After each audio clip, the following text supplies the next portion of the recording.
Hello and welcome to Afterlife Topics and Metaphysics. This is Cyrus, and today we're talking about the concept of going out to eat, dining out, going on Astral Zomato, and finding the best place to have astral lunch or astral dinner. Uh, a surprisingly common reported phenomenon among people who have out of body experiences and another way of saying astral projection experiences, going to other dimensions, phasing out of this reality and going into a different level on the dimensional spectrum. All different ways of phrasing the same thing that we frequently talk about here on this channel, and that I would safely say millions upon millions of people experience around the world. So, before we jump into the topic of astral restaurant hijinks, um, I want to just bring people up to speed. It's been a while since I've been posting many videos. I've just gotten out of a really difficult living situation in a hostel in here in beautiful Ganj in North India, on the edge of the Himalayas, stone's throw from the Dalai Lama, His Holiness the Dalai Lama's temple. Really beautiful town, but I spent 2 weeks in a hostel with limited water, limited electricity, really bad roommates, really bad staff, just one issue after another, or very bad Wi Fi. It's been very challenging getting videos up, getting any work done, being productive. When those 2 weeks were up, and that hostel, by the way, was only like $4 a night. People wonder how I can travel, spend most of my life or most of my lifestyle these days on the road and do it so cheaply. Well, that's one of the secrets is stay in hostels sometimes, but sometimes hostels are great and sometimes they're not so great. So I've been very unproductive. And now, though, I've switched to a private room that has an office space and a working hot water shower and, just basic amenities that you really appreciate when they're taken away from you. And so I'm back to feeling good again, being able to do work, and back to making some videos for you guys. Hopefully, I'll get a whole bunch of videos to make up for the absence. So one last thing, if you like these subjects, if you like this channel, if you haven't hit that subscribe button yet, please do so. The subscribe button, the notification bell next to it are equally important. Tells YouTube most of all that the channel is relevant. I mean, yeah, my videos will come up on your YouTube feed sometimes, but mostly it's just one click, helps out the channel a lot. And also, I encourage you to please head to the Patreon page, patreon.com/afterlife topics if you want to keep seeing these videos and the work that I do at the Afterlife Topics group continue into the future. Then any support is needed on that level. To continue, astral restaurants, going out to eat. What the hell is Cyrus talking about today? Well, as we know, as I often discuss, if you can have a proper astral projection experience, you will be fully lucid in another dimension. And it's just as solid and tangible and real as the one you're in right now. But the connection to that side can be tenuous at best, as if you're always being pulled back to this side. People who die, well, that tenuous connection is replaced by a complete connection, and then now you fully manifest on that side.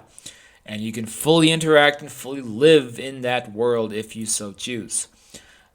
One of the most common places we go to is literally the astral version of this entire planet. I call it the astral Earth. It's been reported by countless millions of people over, I would say, since the inception of people being humanoids on this planet and having transcendental experiences. So we know it exists, and we know that it can be surprisingly similar to this world.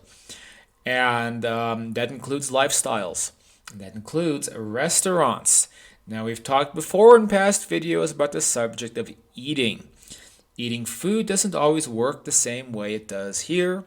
We may just absorb the energy into our bodies, and then we gain the benefits of that energy. Because when you think about it, if everything is energy, if this bottle cap is energy, then when you eat food, you're taking whatever that energy is consists of in that object, and you're transferring it into your body.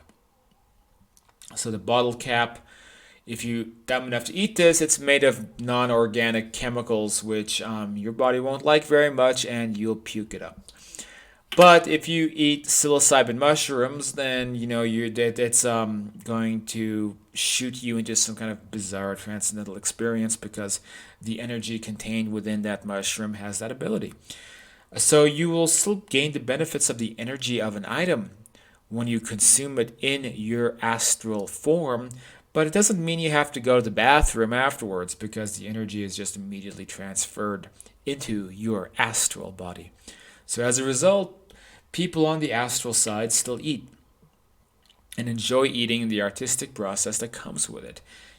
Are you really going to try to convince me that Tony Bourdain is a formless blob of energy floating around in the big lava lamp sea of color mental universe, and he's not somewhere solid, real, gritty, and eating French cuisine? If Tony Bourdain is doing anything but the what I just described, then the afterlife is no place for me or anybody. Fortunately, we know that's not the case. In all my experiences, hundreds of astral projection experiences, every time I do it, I am reminded of how normal the environment can be despite the differences. So what is especially interesting to me is when other people have the same consistent experiences that I do, and then you just look at the sheer consistency of all of it. The afterlife, I would say, is one of the most consistent areas of science that I can think of. So over on the Afterlife Topics and Metaphysics Facebook group, now approaching 9,000 members, and one of the most active metaphysical or paranormal groups on Facebook or in the world, and certainly I think at this point one of the most credible groups that with a preponderance toward quality posting and quality material, and very interesting first-hand accounts of many different experiences with worlds beyond this one.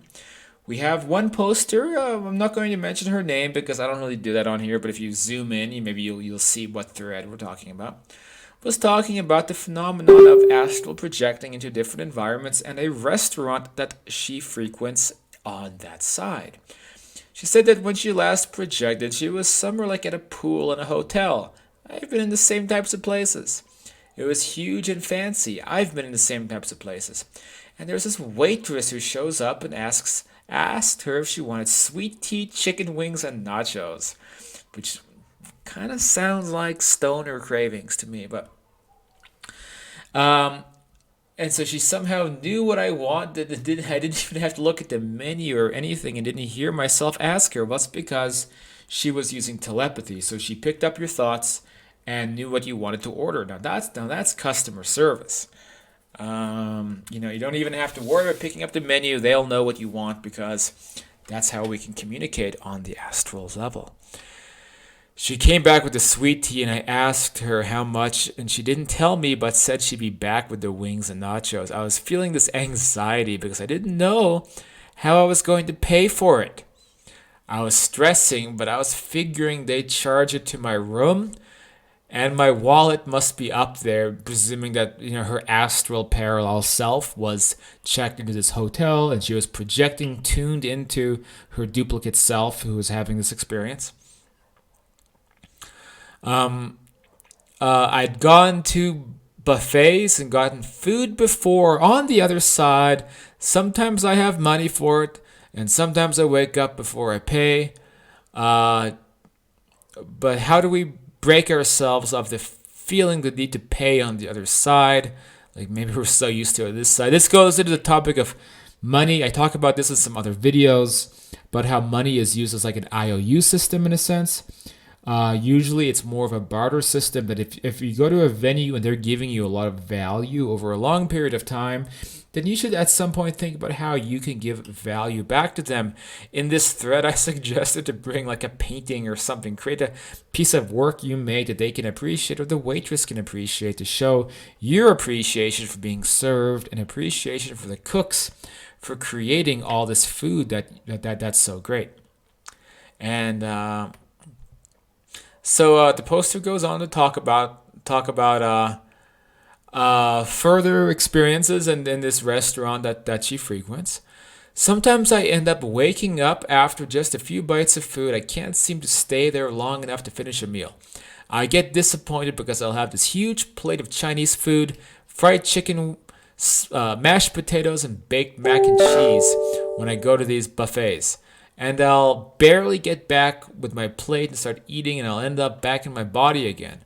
I had this awesome brick oven pizza, and I only had a few bites of one slice, and I was back. I managed to go back in, but I couldn't stay in long enough to have another slice. The food tastes amazing, though, like even more flavorful than on the physical plane.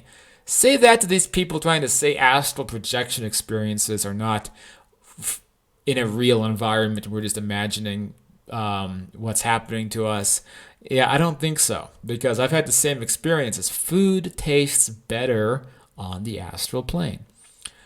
Like I even woke up before she came back with the wings and nachos, maybe because I was focusing too hard on how I was gonna pay. Yeah, that makes sense that being on that side longer, it would begin to register that money's not needed and everything is by an energy exchange. Like back when people used to barter and trade. So that's kind of it for what she had to contribute. And we had some other people. Our admin John Adam was posting some videos of mine in response about money in the astral plane and like economics and things like that, work and occupations. So it's all consistent. Waitresses who are doing this type of work, they are doing it for enjoyment because they enjoy serving people and the social experience of working in a restaurant, not because of the money, but they can still receive a type of payment in whatever customers may want to bring back to them. And they do accept physical money too, so people can manifest money, so it doesn't have true value. It's kind of like an IOU, and it's people will pay using, for example, US dollars on the astral earth equivalent of the USA. And it has some slight value, but it's definitely not the same as here. And this has also been reported by other people. Even Jurgen has talked about this in threads. And it's one of those consistent areas that we can talk about and be able to bounce off each other. That's what makes this thread great, is that I've had the same experiences and same anxieties and not knowing how to pay for something when I've been in astral restaurants. And I've also noticed the food tastes really good and they can sense what it is you want to eat. And I even made friends with a waitress at one place that I've been to a few times and seen her on more than one occasion astral projecting. I think I was trying to go out with her actually. Who knows what my astral parallel self is up to on that side.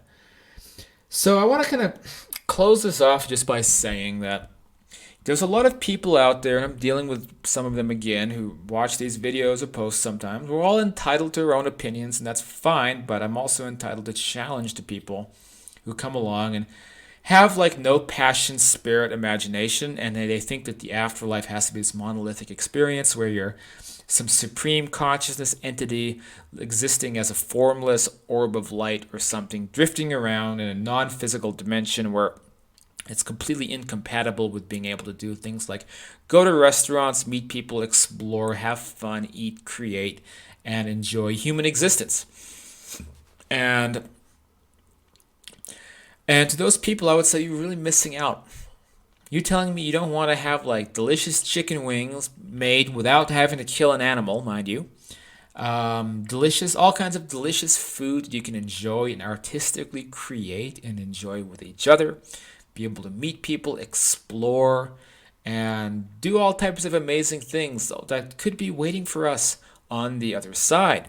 To the people who are kind of elitists in this area and say, well, I'm above all of that. I don't need your restaurants and your astral, whatever it might be, because I am beyond these earthly desires and I have transcended into higher states of consciousness far superior to those petty mortal attachments. There's these people like that, and I just feel bad for them because we're all having a blast. I mean, the astral world, I know for a fact, is filled with the most ancient teachers and entities that you can imagine who choose to exist on that level and choose to work and hang out in restaurants and cafes on the astral earth side. And that's what they like. And I think it's what I would like. And so not everybody is on this linear path to end up in some formless sort of whatever it might be, this depiction of the afterlife that in reality doesn't even line up so well with direct spirit communication, doesn't line up so well with what people say actually goes on over there. Most mediums, when they say Uncle Larry is fly fishing, it's not an illusion. It's not some mental projection for our benefit, as I've heard some people say. It means Uncle Larry is really fly fishing. And this poster here really was at a restaurant, and I've really been to these restaurants too. And I've even been out in the beach, and there's people surfing in the waves, and there's fish and algae, and you can feel it, cling to your feet because it's the real parallel version of this planet. Different rules, not so much entropy, and you can teleport and fly around, but it's a parallel dimension populated predominantly by people from this world who have passed away and are now living lives on that side. Are we to take away those lives from them because it doesn't match some elitist or religious or philosophical even idea about what the afterlife is supposed to be like? The afterlife is supposed to be like what inspires us, what we're passionate about, what we can enjoy, experience, and how we can learn to enjoy each other, meet each other, have adventures, have fun, and enjoy existence. And don't listen to people trying to tell you otherwise. If you like this stuff, please subscribe. Consider signing up to the Patreon. It really helps me. You can check out afterlifetopics.com. Books like Understanding Life After Death, The Afterlife and Beyond, where I attack more sacred cows and such. And there's more about this subject. I could go into Jurgen's books where he talks about going to higher level restaurants in the upper astral plane that are extremely beautiful. He even used his graphic art skills to illustrate some of those places too. So that's something else to check out over at multidimensionalman.com if you want to learn more about this topic. And I guess that's it for now. Thanks for tuning in. Glad to be back and making videos. And I'll see you all on the other side or this side. Maybe I'll catch you astrally. Maybe I'll see you around some other realm. Maybe I'll see you at a cafe where we can have a pastrami on rye made on the astral plane.